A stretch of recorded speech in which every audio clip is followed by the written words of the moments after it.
How do you date a guy who's out of your league? How do you show willingness to walk without actually having to say it?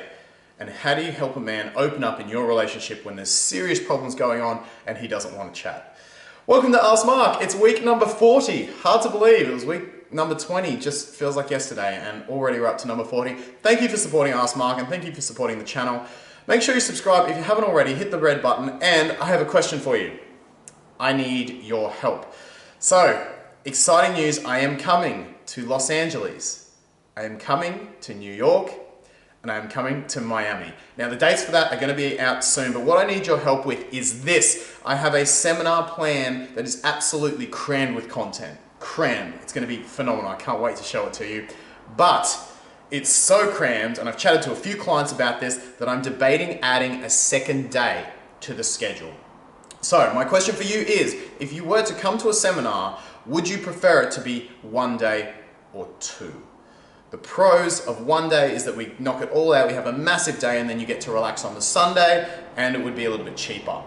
The cons, you obviously don't get as much contact time, and you don't get quite as much content, you don't get to go into the exercises quite as much. If we did the 2-day format, you'd get all of those things, you'd get that second day, and I suppose if you were flying in or driving in, you could stay that Saturday night and have an extra content day on the Sunday. Obviously, Sunday, the price would be a little bit higher, would be the downside. So what would you prefer? If you were coming to a seminar, I need your help. What would you want? Would you want 1-day or 2-day format? I'm going to make this decision in the next 24 hours based on your feedback, so let me know. And let's get into the questions. Make sure you join the Facebook group. We're kicking goals over there as well, and let's get straight into it this week. The first question is one of my favorites ever, and this one's from Jody, and it's all about leagues. Jody says, Mark, I'd like to hear your perspective of potential partners being out of one's league. I've caught myself completely writing off guys because I subconsciously believe they are, for example, either too intelligent or different socioeconomic class, too far ahead in their careers, too attractive, etc. Is it normal to see people in leagues? Also, what's your advice to look for in a partner? Fantastic question. We've talked about leagues a bit in various videos, but we haven't touched on it specifically, and I think it's so important. I'm glad Jody asked this question. I am going to do a full video on this. Is it natural to think about leagues? That was the first thing she asked. Absolutely. Absolutely it is. We think about leagues for both survival and replication value. And our brains have been doing this since the dawn of time. So leagues are very important. They were very important for our survival. Humans are social creatures, and we created, for the longest time and still do, hierarchies based on perceived social value.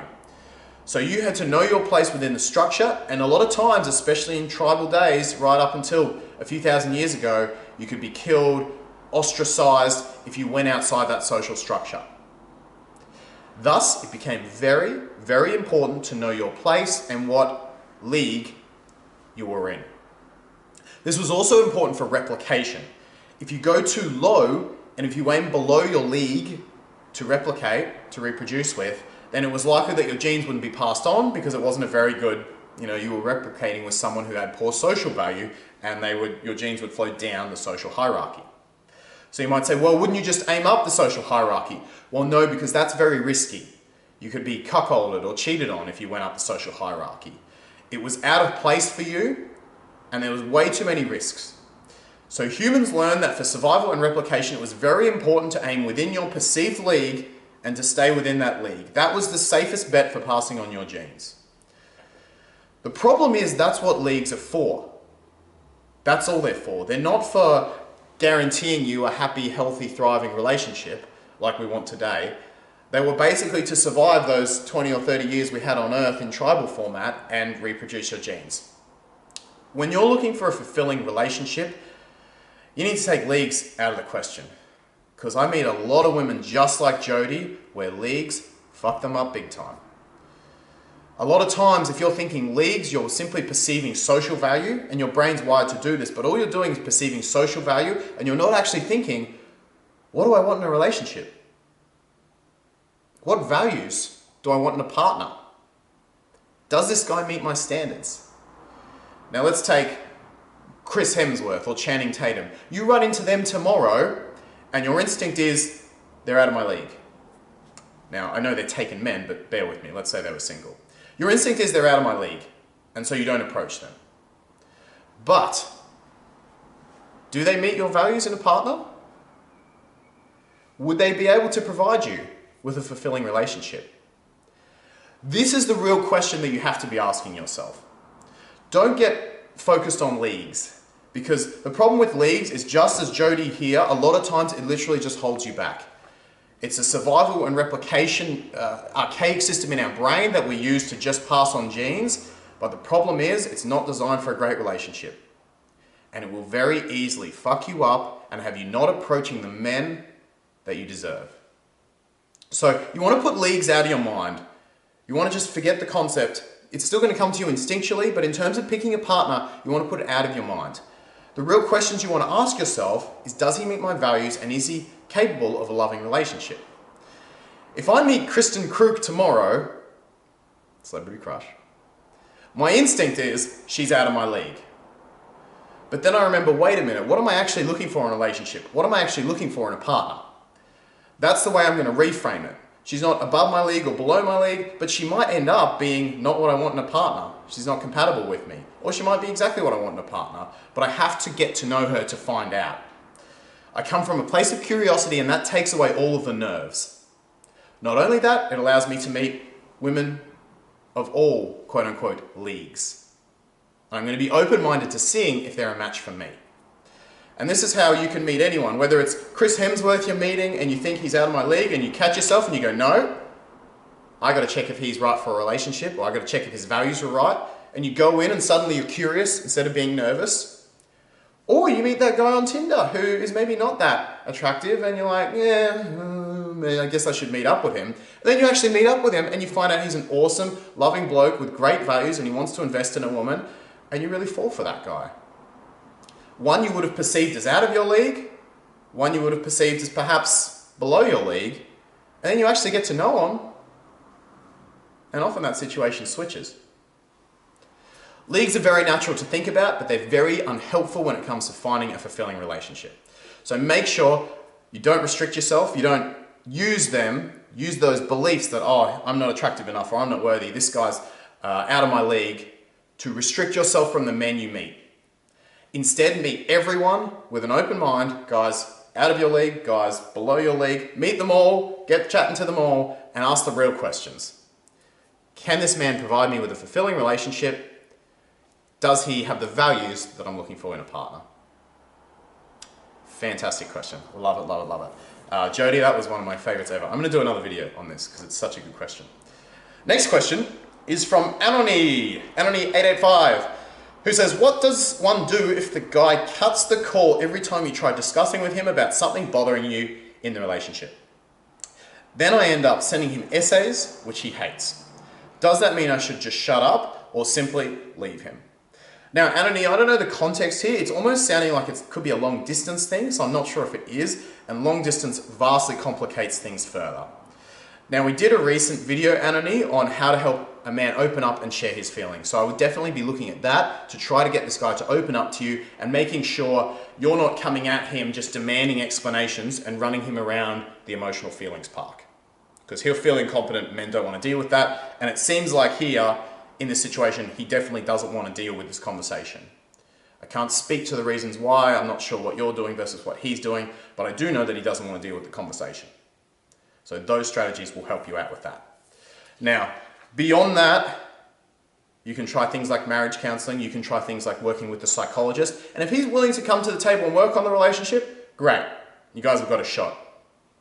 But if neither of those two things are the case, and especially if this is long distance, if it's long distance, it's not even a question, but even if it's not long distance and those two things are the case, he's not working on stuff and he's not talking to you at all with the strategies I've described, then you got to end this one. And he's not communicating, he's not addressing the problems in the relationship, and he can't provide a fulfilling relationship for you. Good question. The next question I really like, and I'm going to do another video on this one too, because this is from Renata, and Renata's asked a wonderful question from the How to Stop Getting Played video, and she said, how do I show him that I'm willing to walk without needing to say it? Boom. Great question, great question. And it's interesting, because willingness to walk is a spectrum. right? You can be totally unwilling to walk, and you will put yourself in a powerless position. You'll put yourself in a very vulnerable position, and you'll put yourself in a position where you're at high risk of sacrificing your self-respect. Because if you're totally unwilling to walk, you're going to accept anything up to abuse in various forms and not walk away. This is the spectrum that gets most of the attention. But there's also the total other end of the spectrum. There's the total and constant always willingness to walk. And in that How to Stop Getting Played video, one of the points I talked about was always keep your willingness to walk.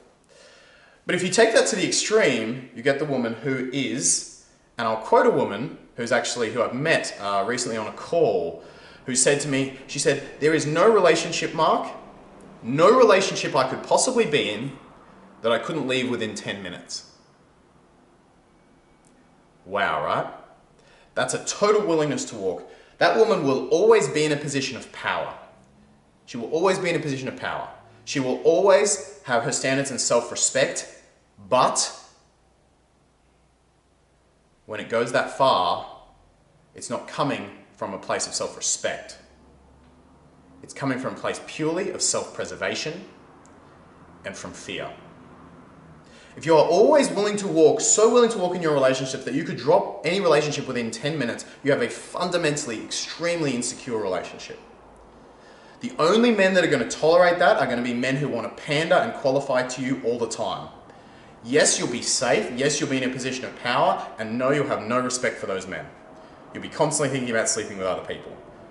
The only men, I would never tolerate that. I'm not going to be with someone who can walk away within 10 minutes from anything we've built. That's only going to attract insecure men who want to pander to that frame. Willingness to walk has to decrease over time. And there's an analogy I use that should help you out here. Think of it like a bank account. But you know how most savings accounts, it's like they reward you for putting in lots of money and then the interest over time is really slow? Instead, think of it like a weird sort of bank account where you can't put in much money at a time, but the interest over time builds it up a lot. There's a lot of compounding. And then this special sort of love bank account is the way that I want you to think about a man's investments and willingness to walk. So if a guy love bombs you at the beginning, that doesn't actually put much money in the account. But if he treats you great for the first year, okay, that's really starting to build up. The more that's in that account, the less willing you become to walk. So in other words, when you're just dating, if you want to avoid getting played in dating, it's very hard for there to be much money in that account because the men have had very limited time. And anything they do, and this is the second point, is anything they do that's negative withdraws from the account. If the account hits zero again, you walk away. So something major, you could be in a great relationship and then he gets physically abusive, okay, that's going to make a mass withdrawal from the account instantly and you're going to be willing to walk away then. But if he's just too busy, say, or he doesn't get back to your text, that's only a little withdrawal, right? You're not going to walk away from that. That's just threatening the base of the relationship. On the other hand, very early on in the dating phase, he doesn't have much in that account.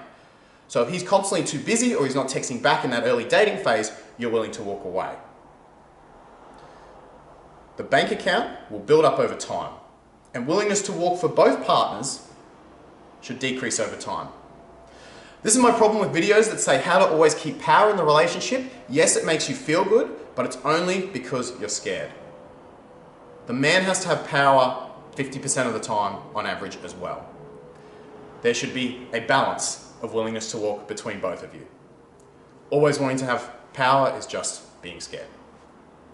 Now, to go back to Renata's question in how do I show him that I'm willing to walk without needing to say it, Renata's referring more to the dating phase in this question, as per the How to Not Get Played video. You can certainly say it. You can. But if you're going to say it, by the way, this is an important point, it's a lot more powerful if it doesn't come out of emotion. In other words, if you're talking to a guy and you say, that's it, you haven't texted me back once, you've always been too busy, well screw you, I'm out, I'm willing to walk away. Okay, it's okay. But let's say you say to him, in a very calm, collected manner, you say, it seems like you're too busy, I gotta do what I gotta do, I've gotta walk away now, but thank you so much. Like, wow, that's so much more powerful, right? And the guy's gonna know you're so much more serious in that example. If you have to use emotions to make that decision, then the likelihood is, and I've had this with a couple of clients and we've had to deal with this, is that as soon as you start missing him and the emotions are saying get back with him, you're gonna reverse that decision. Whereas if you're making that decision from a calm, flat, emotional state, it's a lot more real for the guy because he knows that you're not gonna switch emotional states the next day and change that decision. So you can say it, but as Renata says, actions will always speak volumes. And I go back to the bank account analogy, which is just going, okay, I'm constantly refreshing where he's at with my bank account. And I can really like him and he can love bomb me for the first month, but if he then goes and be's too busy for a month, he just withdraws and boom, I'm walking away. It comes across in your actions. And the high value woman is constantly reassessing the amount in her bank account to decide whether she's walking away. So you're not being sold, you're not going, okay, he's been great for a month, that's it, I want him for the next year now. It's a constant refreshment.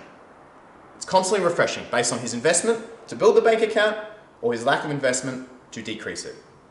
And it could be just a few rude gestures that could put that bank account quickly back to zero, even if it's been a great couple of months, and you're then willing to walk away. But investment over time will build that account, and obviously depending what he does, will help you decide, and eventually will decide for you when you're willing to walk away. But you demonstrate that with your actions. It's that constant reassessment over time, and it's not saying, I'm in one zone, I like this guy, this is going forward. It's the ability to constantly refresh your opinion that is going to give you the action of willingness to walk without having to say it. I hope that makes sense. Let me know your thoughts. That was a fun question to answer. I really enjoyed that one. Thank you for that question, Renata. Let's get on to the next little ones. And on that point of bank accounts and having your self-respect and putting that first, let's have a look at these few because they all kind of have similar themes here. You'll see what I mean. First one's from Delinda. And Delinda says, hey, I'm in a long distance relationship and we are engaged for almost 2 years. Every time I speak about marry, he get angry and fight me and not texting me or answer my calls until like 4 to 7 days. And then he write me like, hey, you can probably see where I'm going with this already. Every time I speak about marry, he tell me he don't have money to marry, but I don't believe him. I think he just don't want me and now he vanish again. Please give me a good message showing that I love him. But as he don't want to marry me, I will be moving on with my life. Tell me what to say to make him regret he didn't do any more effort to marry me. The second similar question is from Salamatu and says, Mark, please, I need a little advice. My boyfriend is in love with another girl and we have been having fight over her, yet they couldn't separate. So I just don't know what to do next, but I really love my man and I don't want to lose. The third question is from Luciana. And Luciana says, hey Mark, how can I respond to a guy who says he didn't have time to text me because he is at work all the time and takes 3 days to answer? Let's use a bank account analogy with all these. Number one, Delinda. He's not talking to you. He lives overseas. He's constantly giving you disrespect. How low is this bank account right now? Right? You've got to put your self-respect first, Delinda. End this. It's not about making him regret it, by the way. If you're an awesome woman, then losing you will be regret unto itself. So you can send him a text and say, hey, look, this isn't working. I really think that the investment isn't there from either of us and we should go our separate ways. But it would be much better to call if you can and have this conversation over the phone. But you got to do it, Delinda. This bank account's so far into the negative, it's not even funny. Second question was Salamatu. And that was the one about boyfriend being in love with another girl. I can't think of anything that would decrease the bank account faster. Salamatu, you've got to put your self-respect before your feelings, end this, and find yourself a man that's in love with you for you. And the third one was from Luciana, who says he doesn't have time. And this is a good example of someone who's probably invested for a little while, but then has said, I don't have time, I don't have time, I don't have time. His investment hits zero. You've got to be willing to walk away at this point. Great series of questions. Thank you for sending them in, and make sure you send me yours. Put it in the comments below. Ask Mark's a little early this week. I did it earlier in the week because we're filming this week. But yeah, let me know your questions and I'll pop them in and ask Mark next week, especially if they're really good. Let me know your thoughts as well about the seminars, 1 day or 2. If you were going to attend a seminar, would you rather pay a little bit more and get that second day extra set of time to absorb, or would you rather just have this great 1 day experience and then take the Sunday to absorb? So all the seminars will be run on a Saturday. Make sure you hit the subscribe button, give the video a like, and join that Facebook group as well. And I'm really looking forward to seeing you in the next Ask Mark very soon.